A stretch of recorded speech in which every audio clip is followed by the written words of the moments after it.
Recuerdo sin ningún orden en particular. Un guijarro brillante y húmedo que sostuve entre los dedos. El olor frío y metálico del agua de un arroyo. El dibujo que formaba unas briznas de hierba aplastadas contra la palma de una mano. El chirrido de una bicicleta al frenar. El tacto de una sábana recién lavada. El reflejo de un rostro de una ventana empañada. No estoy seguro de que estas imágenes pertenezcan a momentos distintos o sean partes de un solo recuerdo, pero lo que sé es que están ligadas a una sensación de pérdida, de algo que no puedo recuperar. No son recuerdos completos, sino fragmentos, y tal vez por eso son tan vívidos. La memoria, incluso en los mejores casos, es imperfecta, y esos fragmentos son lo que me queda de un tiempo que creía entender, pero que ahora sé que no comprendí en absoluto. Este párrafo no describe un escenario físico concreto, sino que construye un espacio mental compuesto por fragmentos sensoriales, un guijarro, el olor del agua, el chirrido de una bicicleta, y estos detalles evocan un entorno natural y cotidiano probablemente ligado a la infancia o a un pasado personal significativo, pero su falta de contexto temporal o espacial específico crea una atmósfera etérea y melancólica. La ausencia de un orden en particular refuerza la idea de un tiempo desdibujado donde los recuerdos se mezclan en un collage emocional más que en una narrativa lineal. La atmósfera es profundamente introspectiva, impregnada de nostalgia y una sensación de vacío. La mención de la pérdida o de algo que no pudo recuperar nos establece un tono de añoranza, mientras que la confesión final de no haber comprendido el pasado añade un matiz de arrepentimiento o de desilusión. Este escenario mental, construido a partir de fragmentos, refleja la fragilidad y la subjetividad de la memoria. Y bueno, el narrador en primera persona no se identifica explícitamente, lo que confiere una universalidad que permite a nosotros los lectores proyectarnos con su experiencia. La voz narrativa es introspectiva y vulnerable, admitiendo la imperfección de la memoria y la confusión sobre el pasado. Este narrador no busca contar una historia lineal, sino tratar de explorar la textura de sus recuerdos y su relación con la pérdida indefinida. La falta de claridad sobre si los fragmentos pertenecen a momentos distintos o solo un recuerdo, nos sugiere una lucha por dar sentido al pasado, un conflicto interno entre el deseo de comprender y la aceptación de la fragmentación. El narrador se enfrenta a la incapacidad de recuperar o de comprender plenamente un tiempo pasado que, en retrospectiva, parece haber sido malinterpretado. La sensación de pérdida actúa como el núcleo emocional del párrafo, sugiriendo que los recuerdos están ligados a una experiencia significativa, quizás a la infancia o a una relación de pérdida o a un momento de inocencia que ya no puede recuperarse. El tono es melancólico, contemplativo y profundamente poético. La prosa es lírica, con una cadencia rítmica creada por la enumeración de imágenes sensoriales y la repetición de frases como recuerdo y no estoy seguro. El estilo es minimalista pero evocador, priorizando la calidad sensorial de los recuerdos sobre una narrativa estructurada. Las imágenes son precisas y vívidas cuando nos cuenta sobre el guijarro, que es brillante y húmedo, el olor frío y metálico del agua, lo que a su vez da a los fragmentos una inmediatez que contrasta con su naturaleza efímera. El uso de la primera persona y la confesión directa, cuando nos dice yo sé que no comprendí en absoluto, crean una sensación de intimidad, invitando a ustedes los lunares a compartir la vulnerabilidad del narrador. La prosa, aunque introspectiva, evita la autocompasión, optando por la reflexión filosófica sobre la naturaleza de la memoria y el tiempo. La memoria se presenta como un proceso imperfecto compuesto por fragmentos desconectados que son más vívidos precisamente por su naturaleza incompleta. La falta de un orden en particular refleja cómo el pasado se reconstruye de manera subjetiva y caótica. La sensación de pérdida es el hilo conductor de este párrafo, sugiriendo los recuerdos que están ligados a algo valioso que se ha desvanecido. La nostalgia impregna el texto, pero también está matizada por la resignación ante la imposibilidad de recuperar el pasado. La confesión de que el narrador creía comprender el pasado, pero ahora sabe que no comprendió, subraya la naturaleza ilusoria del tiempo y la percepción humana. Lo que parecía claro en el momento se vuelve opaco en retrospectiva. Los recuerdos están anclados en sensaciones físicas, en el tacto, en el olfato, en el sonido, en la visión, lo que nos sugiere que la memoria es más visceral que intelectual, está más ligada al cuerpo que la narrativa. El párrafo está constituido sobre una serie de imágenes vívidas que apelan a los sentidos, el tacto del guijarro y la sábana, el olor del agua, el sonido del chirrido de la bicicleta, la visión del reflejo en la ventana. Todas estas imágenes nos crean una experiencia inmersiva que nos conectan con la subjetividad del narrador. La lista de recuerdos fragmentados, presentados en un orden específico, imita el funcionamiento caótico de la memoria y refuerza la sensación de la desorientación temporal. Los fragmentos mismos funcionan como metáforas de la memoria, con pequeños pedazos que no logran formar un todo coherente. El guijarro brillante y húmedo puede simbolizar un momento de pureza o claridad perdido, mientras que el reflejo en una ventana empañada sugiere una visión distorsionada o incompleta de uno mismo. El contraste entre la vividez de los fragmentos y las confesiones de no haber comprendido el pasado resalta la paradoja de la memoria, ya que los detalles pueden ser claros, pero su significado parece elusivo. Y la frase final, un tiempo que creía entender, pero que ahora sé que no comprendía en absoluto, eleva el párrafo a una meditación universal sobre la naturaleza de la memoria y la comprensión humana. Y aunque este párrafo no nos ofrece un contexto histórico o cultural explícito, su enfoque en la memoria y la pérdida lo hacen universal y atemporal. Podría situarse en cualquier momento moderno, con la sensibilidad poética y la atención a los detalles sensoriales que nos recuerdan a escritores como Marcel Proust, por ejemplo, en su libro de En busca del tiempo perdido, donde explora temas similares de memoria y nostalgia. La falta de referencias específicas a un lugar o a un tiempo también nos sugiere que el autor busca una resonancia emocional más que un anclaje histórico, aunque el énfasis en lo cotidiano, o sea, las bicicletas, la sábana, los arroyos, evocan un entorno rural o suburbano que podría asociarse con la infancia. Entonces, este párrafo con el que empecé este podcast es una joya de prosa lírica que captura la esencia de la memoria como un proceso fragmentario, sensorial y cargado de pérdida. A través de imágenes vívidas y una voz narrativa introspectiva, el autor construye una meditación sobre la incapacidad de recuperar o de comprender plenamente el pasado. Los temas de nostalgia, subjetividad y la imperfección de la memoria se entrelazan con un estilo poético que privilegia la sensación sobre la narrativa lineal. Los recursos literarios con las imágenes sensoriales y el simbolismo enriquecen todo este texto, mientras que la confesión final del narrador nos añade una capa de profundidad filosófica. Este fragmento establece una atmósfera de melancolía y reflexión que probablemente servirá como base para una exploración más amplia de la identidad, el tiempo y la experiencia humana en la narrativa de este libro. Para quien no me conoce o aún no se ha suscrito con nosotros, me presento rápidamente. Yo soy Irving Sun, esto es Crónica Lunares de Sun. Estamos en la sección de Cuéntame un libro y hoy vamos a hablar de El sentido de un final, de Julian Barnes. Comenzamos.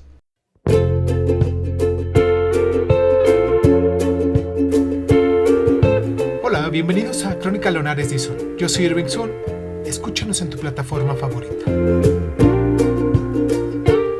Y si quieres tener acceso preferente, dale al botón de membresías en YouTube y ahí encontrarás audios exclusivos para miembros de este canal. Y sin más ni más, ¿qué tal si comenzamos?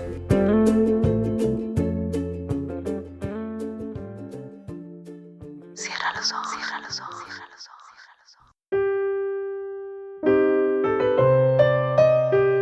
ojos. El sentido de un final, The Sense of a Ending, publicada en el año 2011, es una novela del escritor británico Julian Barnes, ganador del premio Booker. Esta obra, concisa pero profundamente reflexiva, nos explora temas como la memoria, el tiempo, la culpa y la fragilidad de las narrativas personales, a través de la historia de un hombre que revisita su pasado y descubre que su aversión de los hechos dista mucho de la realidad. El sentido de un final es una novela corta que combina realismo psicológico, narrativa de misterio y reflexión filosófica, consolidando a Barnes como un maestro de la forma breve. La novela está dividida en dos partes. La primera, que cubre la juventud de Tony en los años 60, y la segunda, su vejez en el presente, ya saltando al año 2010, más o menos. La narración en primera persona de Tony es introspectiva, pero poco fiable, ya que sus recuerdos están sesgados por el tiempo y el autoengaño. La estructura es compacta, con 192 páginas que logran un impacto desproporcionado gracias a la precisión de Julian Barnes. Es una novela literaria con elementos de misterio y drama psicológico. El tono es melancólico, con toques de humor cáustico y reflexiones filosóficas sobre la memoria y el tiempo. La novela se lee como una investigación detectivesca, pero en lugar de resolver un crimen, desentraña las complejidades de la percepción humana. El tema central es la fiabilidad de la memoria, ilustrada por la frase: la historia es la certeza obtenida en un punto en el que las imperfecciones de la memoria topan con las deficiencias de documentación. Otros temas incluyen la culpa, el arrepentimiento, la responsabilidad moral y la desconexión entre la juventud idealista y la vejez resignada. Entonces, esta novela cuestiona cómo construimos narrativas para justificar nuestras vidas. La prosa de Barnes es elegante, precisa y cargada de ironía. Sus descripciones son vívidas pero económicas y los diálogos reflejan las tensiones emocionales de los personajes. La novela está salpicada de aforismos memorables, con reflexiones sobre el tiempo y la identidad que invitan a su relectura. Los diarios de Adrián simbolizan la verdad inalcanzable, mientras que las cartas de Tony representan el poder destructivo de las palabras. El huevo en la portada de algunas ediciones alude a la fragilidad de la realidad percibida, ya que uno puede ver una porción de la realidad y creer que es todo. Y bueno, en un análisis psicológico, la novela profundiza en la psique de Tony y su entorno, explorando cómo los recuerdos moldean la identidad y la culpa.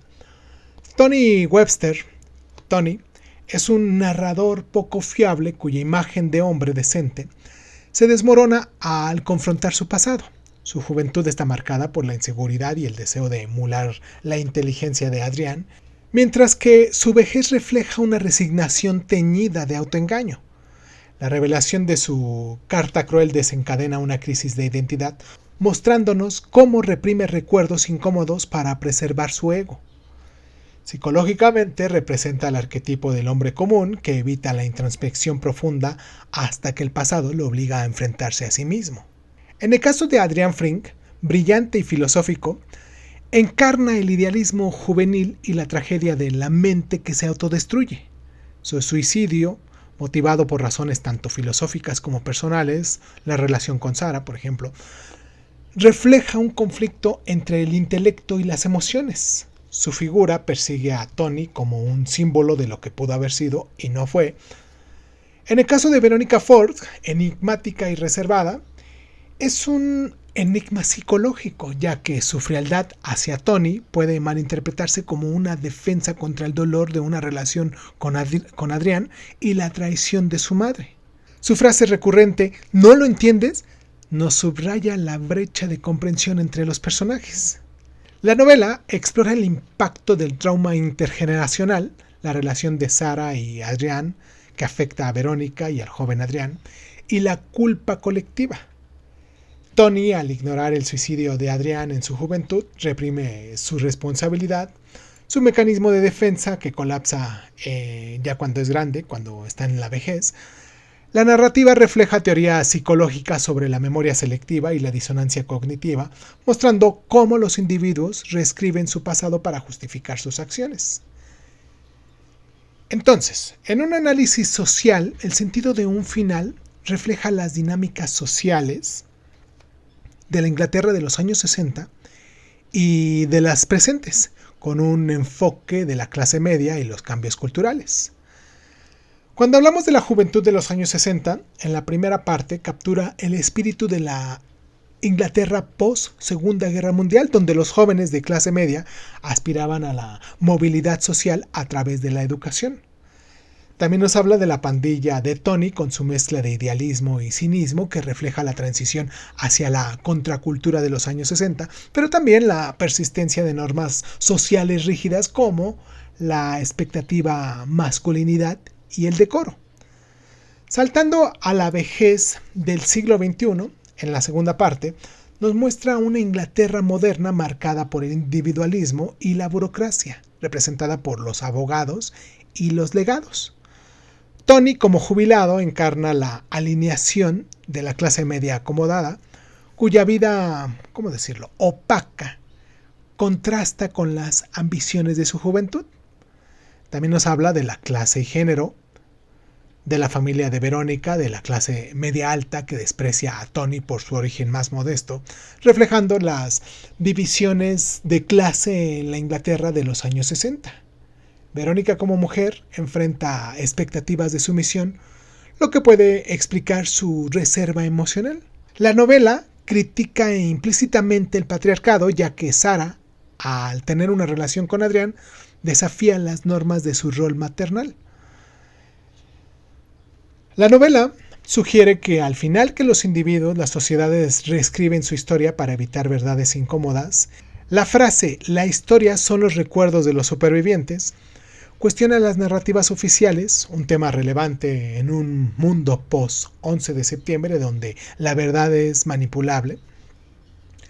Y para finalizar, Barnes examina cómo las acciones, estas acciones individuales, tienen consecuencias imprevistas, un comentario social sobre la interconexión humana en una sociedad cada vez más fragmentada.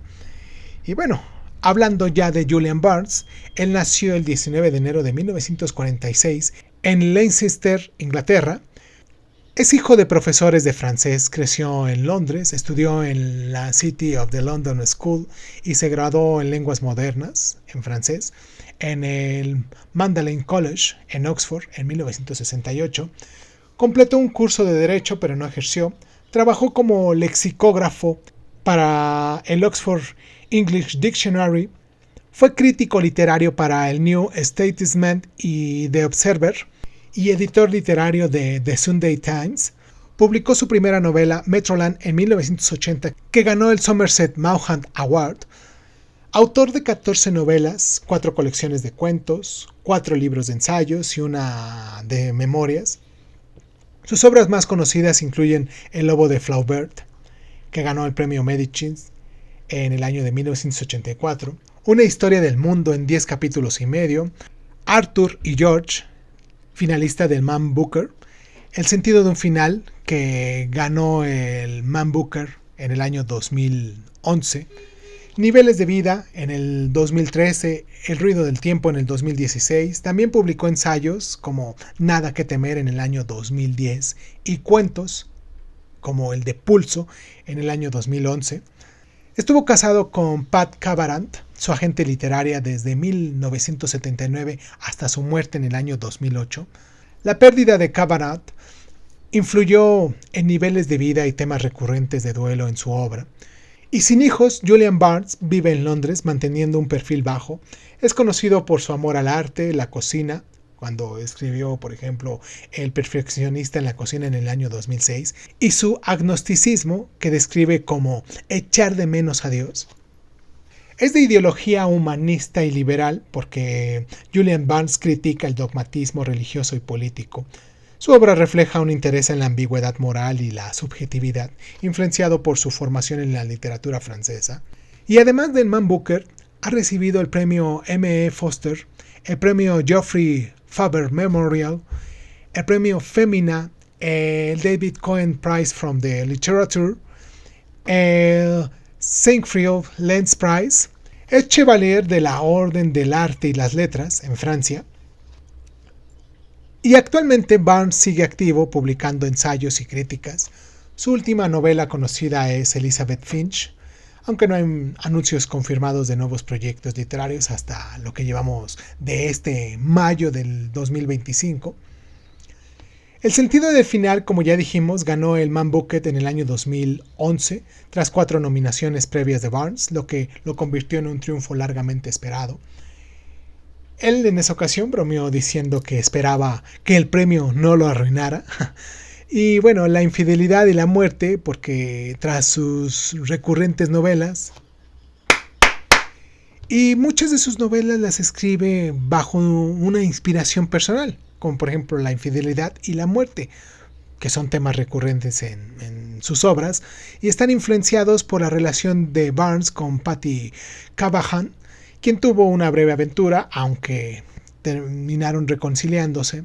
La pérdida de Cavanagh en el año 2008 impregnó la novela de un tono de duelo, y algunos lectores consideran la novela pedante o cagante por su densidad filosófica, mientras que muchos otros la alabamos como una obra maestra por su final sorprendente. Una reseña destacó, diciendo: es como un hijo de Agatha Christie donde el asesino no se revela, pero te deja pensando. Y a pesar de su tono serio, esta novela incluye dosis de humor británico, como las reflexiones de Tony sobre el sexo y la adolescencia, que van aligerando esta narrativa. Y un lector comentó: es un libro profundo, pero con un guiño que te hace sonreír. El título alude a una ecuación matemática dejada por Adrian, que Tony intenta descifrar, pero también a la búsqueda del significado en el final de una vida. Un crítico señaló que el cuadro de una portada, un huevo y una jarra, resumen toda esta novela, ya que nos dice que ves parte de la realidad y crees que es todo. Julian Barnes nos ha confesado en alguna de las entrevistas que le han hecho que sus influencias son de Gustave Flaubert, por ejemplo, porque fue formado en la literatura francesa, del libro más explícitamente dicho como el de Madame Bovary, como una influencia clave, evidente en su precisión estilística y en su interés en la ambigüedad moral. El Lobo de Flaubert refleja toda esta duda.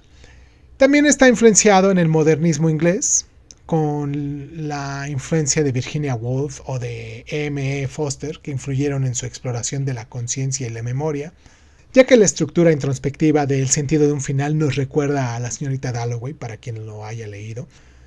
Las reflexiones de Adrian sobre el suicidio y el sentido de la vida evocan a Camus y a Sartre, mientras que la obsesión de Tony con la memoria tiene ecos de Proust, de su libro En busca del tiempo perdido. También Barnes admira a Ian McEwan y a Martin Amis, con quien compartió el auge de la narrativa británica de los años 80. La economía narrativa de McEwan se refleja en el sentido de un final. Su amor por la pintura explorando en Keeping an Edge Open y la música clásica informa la sensibilidad estética de esta novela, especialmente en las descripciones sensoriales. Barnes ha influido en autores como Ian McEwan, en su libro de Expiación, por ejemplo, del cual ya tenemos aquí una reseña, o en Katsuo Ishiguro, en su libro de Nunca me abandones, también de la cual ya tenemos aquí una reseña, por si quieres echarte un clavado, quienes a su vez exploran la memoria y la culpa con un enfoque similarmente introspectivo. La economía del sentido de un final ha inspirado a escritores que buscan condensar temas complejos como Julian Barnes en El sentido de un final, o a Sarah Waters, por ejemplo, en The Little Strangers.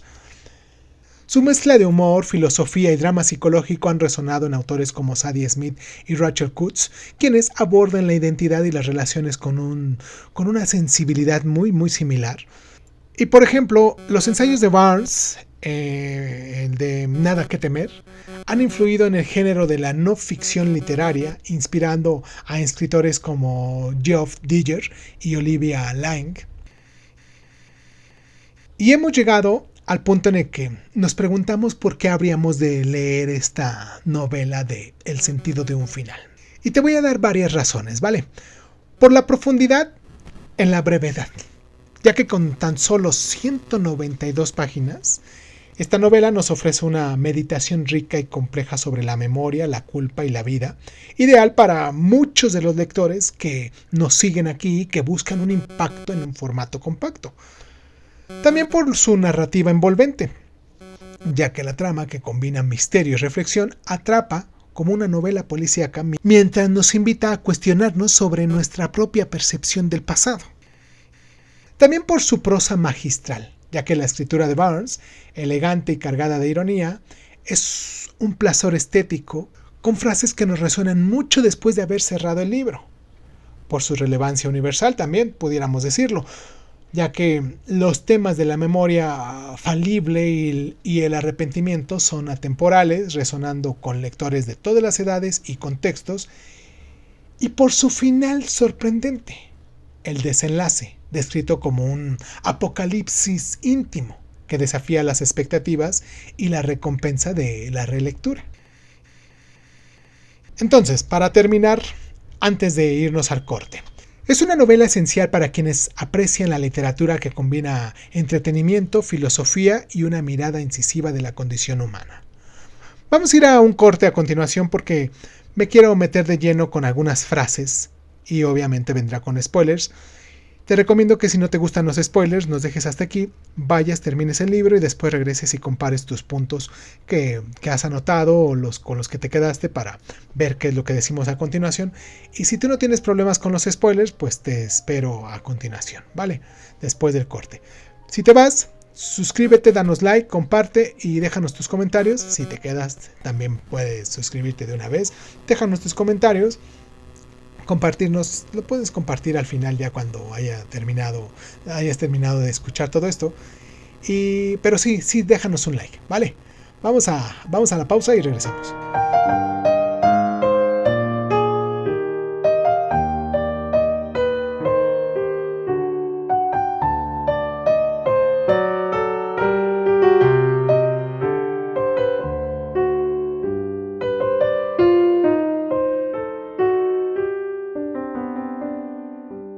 El sentido de un final, publicada en el año 2011, es una novela corta de Julian Barnes que explora la memoria, el arrepentimiento y la responsabilidad personal a través de la vida de Tony Webster, un jubilado inglés que reflexiona sobre su juventud y un misterio que resurge del pasado.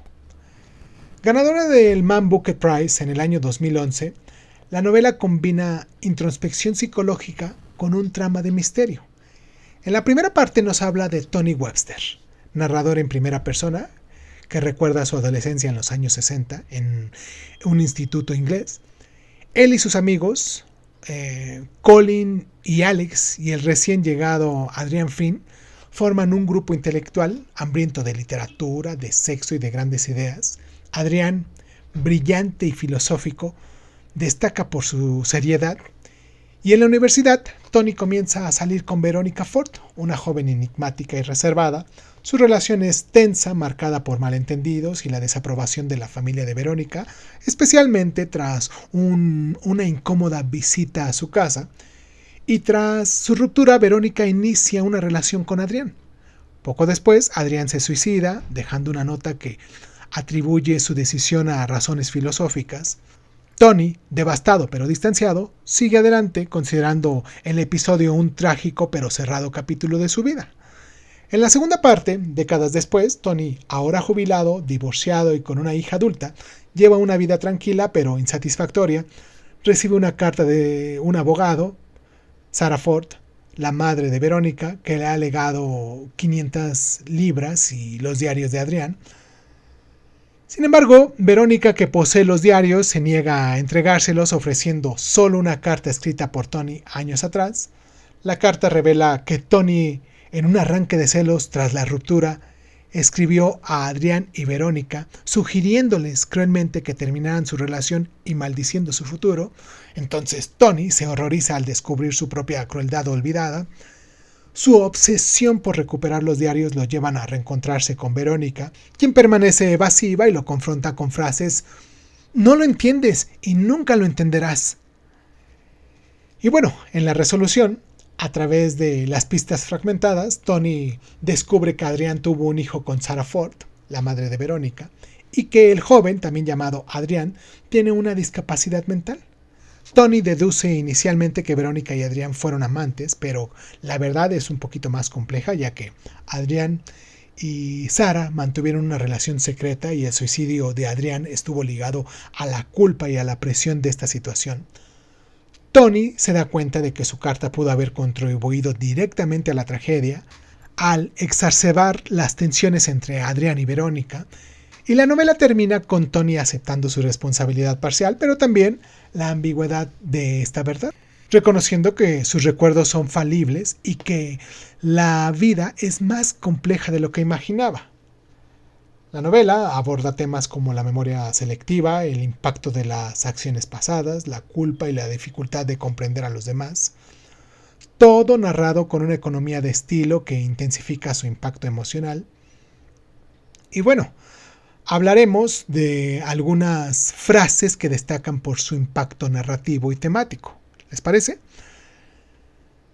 En el capítulo 1 nos habla de la introducción de los recuerdos. Tony enumera fragmentos sensoriales de su pasado, estableciendo el tema de la memoria. Y la frase es la siguiente: la memoria, incluso en los mejores casos, es imperfecta.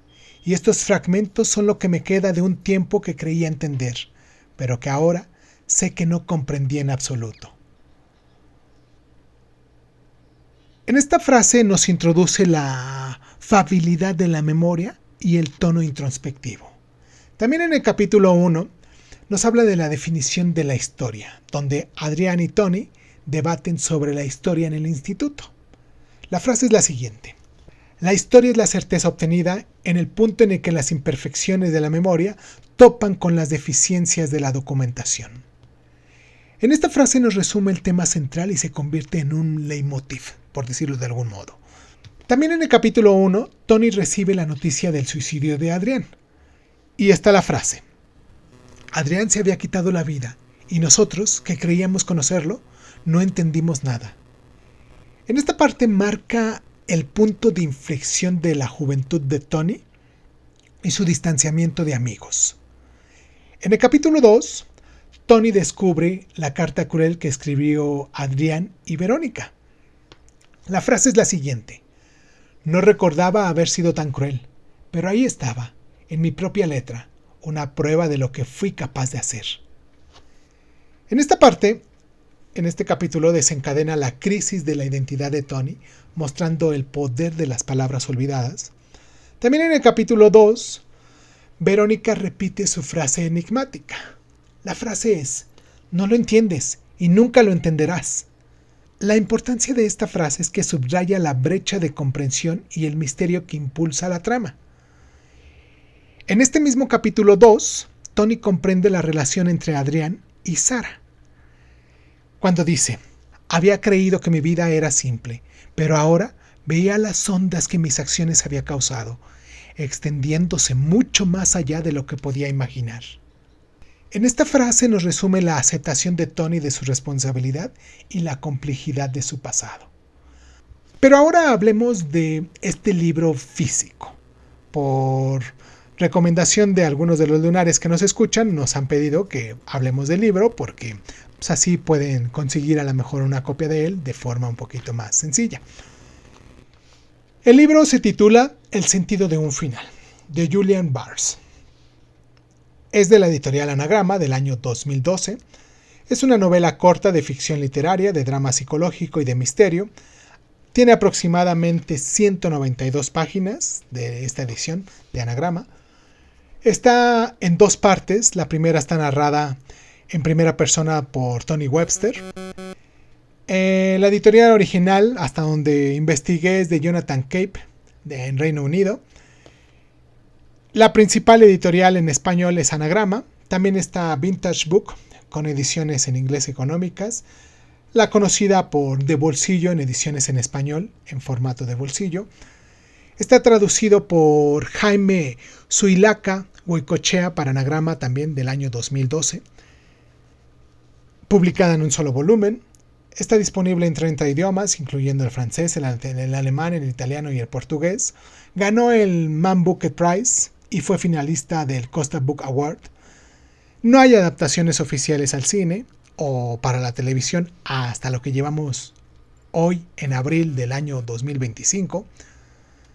Y bueno, en conclusión, El sentido de un final de Julian Barnes es una joya literaria que nos condensa en menos de 200 páginas una exploración profunda y conmovedora de la memoria, la culpa y la complejidad de la vida humana, y a través de la voz introspectiva de Tony Webster, Julian Barnes teje una narrativa que es a la vez un misterio íntimo y una meditación filosófica, cuestionando cómo vamos construyendo nuestra identidad a partir de recuerdos fragmentarios y a menudo siendo estos engañosos.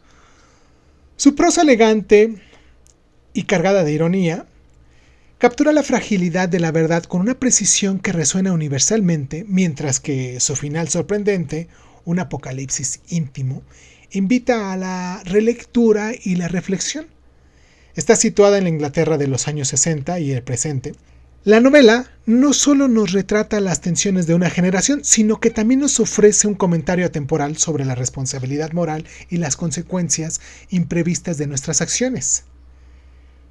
Como una ecuación que nunca resuelve todo, el sentido de un final desafía a nosotros los lunares a mirarnos dentro de sí mismo, a cuestionar las certezas de nuestro propio pasado y a abrazar la ambigüedad existencial.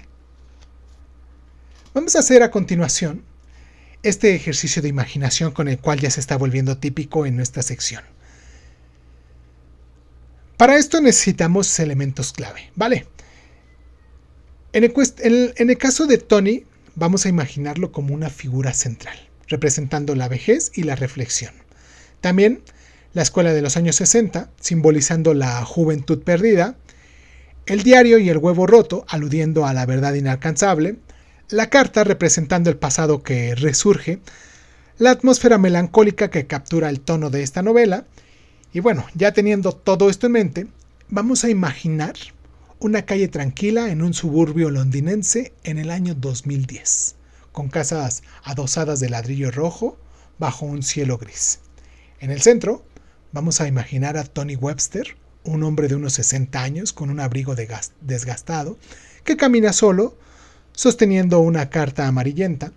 El rostro refleja confusión y melancolía, y en el fondo una escuela secundaria de los años 60 que aparece como un recuerdo desvaído, con 4 chicos, entre ellos Adrián, Tony, Colin y Alex, riendo en un patio y sus figuras borrosas. Sobre la acera, un diario abierto vuela con páginas en blanco, simbolizando los diarios perdidos de Adrián. Un huevo roto en el suelo alude a la fragilidad de la verdad, y un periódico que menciona Londres, años 60, anclando el contexto histórico. Los colores son apagados, grises, marrones, con toques de azul en el cielo, evocando la introspección y el peso del pasado. Y ya que tienes todo este paisaje en mente, te voy a dejar con esta frase final. ¿Qué es la historia? Solo un acuerdo tácito para llamar verdad a las mentiras más convincentes. Si te gusta esta nueva forma de sinopsis, de reseñas, de resúmenes que estamos haciendo con estos libros, me gustaría mucho que te suscribieras, que nos dieras like, que nos compartieras, pero sobre todo, que nos dejaras en la cajita de comentarios todos tus comentarios al respecto. También tus temas o tus libros favoritos. Y si crees que vale la pena recompensarnos por todo este esfuerzo que estamos haciendo diariamente para presentarte algo nuevo, y en el caminito, claro, has aprendido algo para ti, te agradecería mucho, mucho, mucho de verdad que adquirieras una de nuestras membresías que tenemos en YouTube. Vamos a leer a continuación en voz alta los primeros 6 pasajes de El sentido de un final, de Julian Barnes. Te mando un abrazo donde sea que nos estés escuchando, y pues nada. Yo soy Irving Sun, esto fue Crónica Lunares, y nos escuchamos la próxima. Te dejo con esto.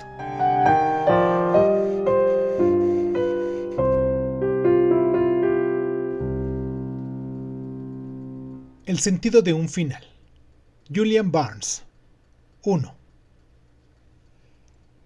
Recuerdo, sin un orden concreto, la reluciente cara interior de una muñeca, el vapor que sube de un fregadero mojado cuando jocosamente se introduce en él una sartén caliente, gotas de esperma alrededor de un desagüe antes de que las engullan las largas tuberías de la casa, un río que fluye absurdamente cauce arriba y los rayos de media docena de linternas que lo persiguen e iluminan su chapoteo y sus ondas, otro río, ancho y gris, y el viento recio que agita su superficie y encubre la dirección de su flujo, agua de bañera que se ha enfriado hace mucho detrás de una puerta cerrada con llave. Esto último no lo vi realmente, pero lo que acabas recordando no es siempre lo mismo que has presenciado. Vivimos en el tiempo, nos contiene y nos moldea, pero nunca he creído comprenderlo muy bien.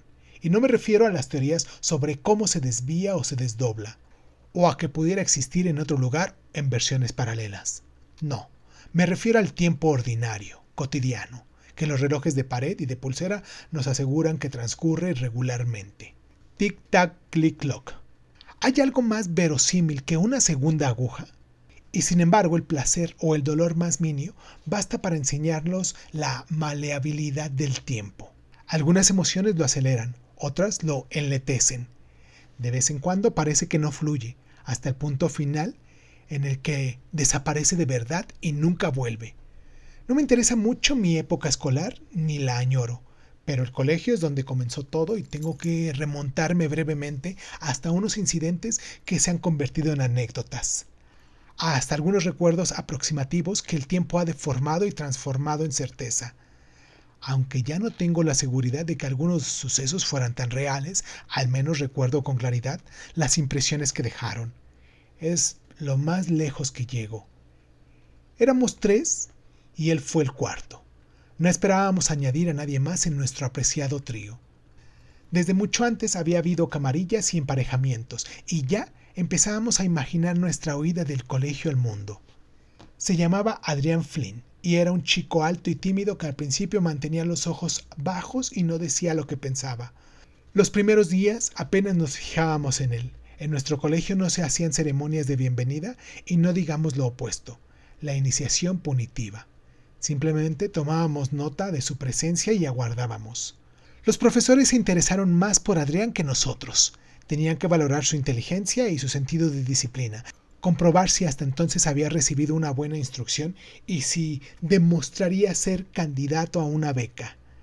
La tercera mañana de aquel trimestre de otoño tuvimos una clase de historia en Old Joy Hunt, un profesor amablemente irónico que vestía un terno completo y cuyo sistema de control dependía de su capacidad de mantener un aburrimiento suficiente pero no excesivo.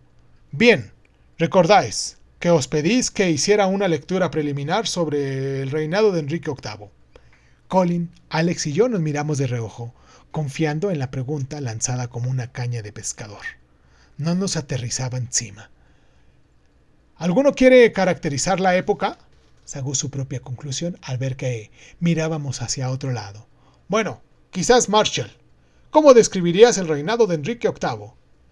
Nuestro alivio fue mayor que nuestra curiosidad, porque Marshall era un ignorante cauteloso que carecía de una inventiva de la auténtica ignorancia. Buscó posibles complejidades ocultas en la pregunta antes de encontrar una respuesta. Había descontento, señor. Una incipiente sonrisita, apenas controlada. El propio Hunt casi sonrió. ¿Podría ser más preciso? Marshall asintió lentamente. Reflexionó un poco más y decidió que no era momento de cautelas. Yo diría que había un gran descontento, señor. Fin. Entonces, ¿tienes nociones sobre ese periodo? El nuevo estaba sentado una fila delante de mí a mi izquierda. No había reaccionado de un modo visible a las idioteces de Marshall. La verdad me temo que no, señor.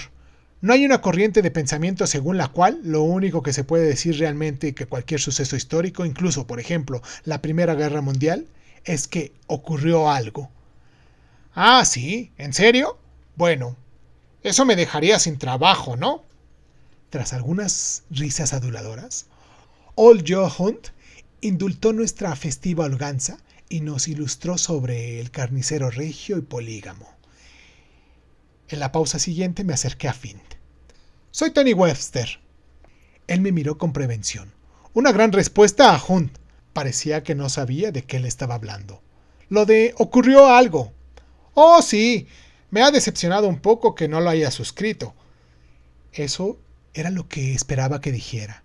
Otro detalle que recuerdo es que nosotros tres, como símbolo de nuestra unión, llevábamos la esfera del reloj en la cara interior de la muñeca. Era una afectación, desde luego, pero tal vez algo más. Convertía el tiempo en una cosa personal, hasta secreta. Esperábamos que Finn advirtiera esta costumbre y la imitara, pero no lo hizo. Más tarde, aquel mismo día, o puede que otro día, tuvimos una clase doble de inglés con Phil Dixon, un joven profesor recién salido de Cambridge. Le gustaba utilizar textos contemporáneos y lanzaba desafíos repentinos. Nacimiento, copulación y muerte. Así resume la vida de T.S. Eliot. ¿Algún comentario? ¿Alguna vez? Comparó a un héroe de Shakespeare con Kirk Douglas en Espartaco. Y recuerdo que un día en el que estábamos hablando sobre la poesía de Ted Hughes, la dio la cabeza de modo profesoral y murmuró: naturalmente, todos nos preguntamos qué sucederá cuando se quede sin animales. En ocasiones, al dirigirse a nosotros nos llamaba caballeros. Por supuesto, le adorábamos. Aquella tarde nos entregó un poema sin título, fecha ni nombre del autor. Nos dio 10 minutos para estudiarlo y luego nos pidió comentarios. Empezamos por ti, Flynn, sencillamente. ¿De qué te parece que trata el poema?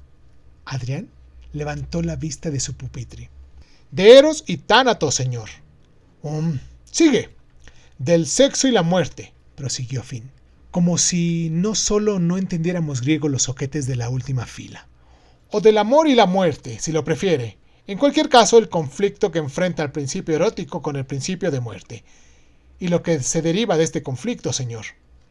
Es probable que yo pareciese más impresionado de lo que Dixon consideraba saludable. Webster, acláranos más. Yo pensaba que solo era un poema sobre una lechuza, señor. En eso consistía una de las diferencias entre nosotros tres y nuestro nuevo amigo. Nosotros, sobre todo, nos cachondeábamos, excepto cuando hablábamos en serio. Él hablaba sobre todo en serio, menos cuando se cachondeaba. Nos costó tiempo entenderlo. Adrián se dejó absorber por nuestro grupo sin reconocer que eso era lo que pretendía. Quizás no lo pretendía, ni tampoco modificó sus opiniones para adaptarlas a las nuestras. En las oraciones matutinas se le oía sumarse a las respuestas mientras Alex y yo nos limitábamos a mover los labios. Colin prefería la actitud satírica de berrear con el entusiasmo de un falso fanático. Los tres considerábamos los deportes escolares un plan criptofascista para reprimir nuestros impulsos sexuales. Adrián se inscribió en el club de esgrima y practicaba el salto de altura. Nosotros teníamos un mal oído beligerante. Él venía a clase con su clarinete. Cuando Colin criticaba a la familia, yo me burlaba del sistema político y Alex formulaba obsesiones filosóficas a la naturaleza de la realidad percibida. Adrián se reservaba su opinión, por lo menos al principio. Daba la impresión de que creía en cosas. Nosotros también, solo que creíamos creer en nuestras cosas más que en las que otros habían decidido que creyéramos. De ahí lo que considerábamos nuestro escepticismo purificador. El colegio estaba en el centro de Londres y todos los días nos desplazábamos hasta ahí desde nuestros barrios distintos, atravesando un sistema de control tras otro. En aquel entonces las cosas eran más sencillas, había menos dinero, no existían aparatos electrónicos, la tiranía de la moda era ligera, no había novias. No había nada que nos distrajese de nuestro deber filial y humano, que consistía en estudiar, aprobar exámenes, utilizar nuestros títulos académicos para encontrar un empleo y después forjar un estilo de vida más completo, sin llegar a ser amenazador, que el de nuestros padres, que lo aprobarían mientras lo comparaban en privado con su propio pasado, que había sido más sencillo y, por tanto, superior. Nada de esto, por supuesto, se expresaba. El refinado darwinismo social de las clases medias británicas siempre estaba implícito. «Son unos putos cabrones, los padres», se quejó Colin un lunes a la hora del almuerzo. «Crees que son majos cuando eres pequeño, pero después te das cuenta de que son como Enrique VIII con...», sugirió Adrián. Empezábamos a habituarnos en su sentido de la ironía. así como al hecho de que también podría emplearla contra nosotros. Cuando se burlaba o nos exhortaba a la seriedad, a mí me llamaba Anthony. Alex se convertía en Alexander y Colin, cuyo nombre no podía alargarse, se quedaba en Col. A mí me daría igual que mi padre tuviese media docena de mujeres, y que fuera riquísimo, y que le retratara a Holbein, y que mandara al Papa a tomar por el culo. ¿Alguna razón concreta de que sean unos putos cabrones?, le preguntó Alex a Colin. Yo quería que fuéramos al parque de atracciones. Me dijeron que tenían que dedicar el fin de semana al jardín. Pues eso, putos cabrones. Salvo para Adrián, que escuchaba nuestras denuncias, pero rara vez se sumaba a ellas. Y sin embargo, a nuestro entender tenía más motivos que la mayoría. Su madre se había marchado de casa hacía unos años y había dejado al marido a cargo de Adrián y de su hermana. Eso fue mucho antes de que se utilizara la expresión familia monoparental. Entonces era un hogar roto y Adrián era la única persona que conocíamos que procedía de uno de ellos. El hecho debía haberle proporcionado un arsenal de rabia existencial, pero por alguna razón no era así. Decía que quería a su madre y respetaba a su padre. Nosotros tres, en privado, examinábamos su caso y elaborábamos una teoría, que la clave para una vida familiar feliz era que no hubiese familias, o al menos no una familia que viviese bajo el mismo techo. Tras hacer ese análisis, envidiábamos aún más a Adrián. En aquel tiempo nos sentíamos como si nos tuvieran encerrados en una especie de redil, esperando a que nos soltasen para entrar a la vida. Y cuando llegase el momento, la vida y también el tiempo se aceleraría. ¿Cómo íbamos a saber que nuestra vida ya había comenzado, que ya habíamos tenido algún provecho, que ya nos habían infligido algún daño? Y que solo nos soltarían para meternos en otro redil más grande, cuyos límites eran al principio indiscernibles. Entretanto, estábamos hambrientos de libros y de sexo. Éramos meritocráticos, anarquistas. Aunque todos los sistemas políticos y sociales nos parecían corruptos, nos negábamos a considerar otra alternativa que el caos hedonista. Adrián, sin embargo, nos empujó a creer en la aplicación del pensamiento a la vida, en el concepto de que los principios debían guiar las acciones. Previamente, Alex había pasado por ser filósofo entre nosotros. Había leído cosas que los demás no habíamos leído y podía, por ejemplo, afirmar de repente: sobre lo que no podemos hablar, debemos guardar silencio. Colin y yo rumiábamos un rato esta idea en silencio y luego sonreíamos y seguíamos hablando. Pero la llegada de Adrián desalojó a Alex de su puesto, o más bien, nos dio la posibilidad de elegir filósofo. Si Alex había leído a Russell y a Wittgenstein, Adrián había leído a Camus y a Nietzsche. Yo había leído a George Orwell y a Aldous Huxley, Colin a Baudelaire y a Dostoyevsky. Eso era solo una ligera caricatura. Sí, desde luego éramos pretenciosos. ¿Para qué otra cosa sirve la juventud? Usábamos términos como Weltanschauung o Sturm und Drang. Nos gustaba decir: eso es filosóficamente evidente. Y nos asegurábamos unos a otros que el primer debate de la imaginación era el de ser transgresora. Nuestros padres veían las cosas de una manera distinta y describían a sus hijos como inocentes subidamente expuestos a influencias nocivas. Así, la madre de Colin, al hablar de mí, decía que yo era el ángel oscuro de su hijo. Mi padre culpó a Alex cuando me descubrió leyendo el Manifiesto Comunista. Los padres de Alex apuntaron hacia Colin cuando le pillaron leyendo una dura novela policíaca norteamericana. Y así sucesivamente. Ocurría lo mismo con el sexo. Nuestros padres pensaban que podríamos corrompernos mutuamente y convertirnos en lo que más temían: un masturbador incorregible, un homosexual encantador, un libertino temerariamente contagioso. Les preocupaba la estrecha amistad adolescente, la conducta predatoria de extraños en los trenes, el atractivo de una chica poco acaudelada. Sus inquietudes sobrepasaron en gran medida nuestra experiencia. Suscríbete a Crónicas Lunares de Zoom en Spotify y otras plataformas de audio y de podcast. Si te gusta lo que estamos haciendo, regálanos un like, comparte este audio en tus redes sociales y sobre todo, déjanos un comentario con tus inquietudes, ¿vale? Crónica Lunares y Sun es un programa de divulgación cultural conducida, narrada y comentada por Irving Sun y en muchas ocasiones por invitados especiales. Si quieres participar leyendo tu cuento favorito en voz alta, recuerda ponerte en contacto con nosotros. Agradezco infinitamente a todos los lunares que con sus donaciones hacen que este canal crezca y me sienta motivado a hacer lo que me gusta hacer y mostrárselo en estas plataformas. Gracias infinitas. Yo soy Irving Sun, esto fue Crónica Lunares y ¿qué tal si nos escuchamos después?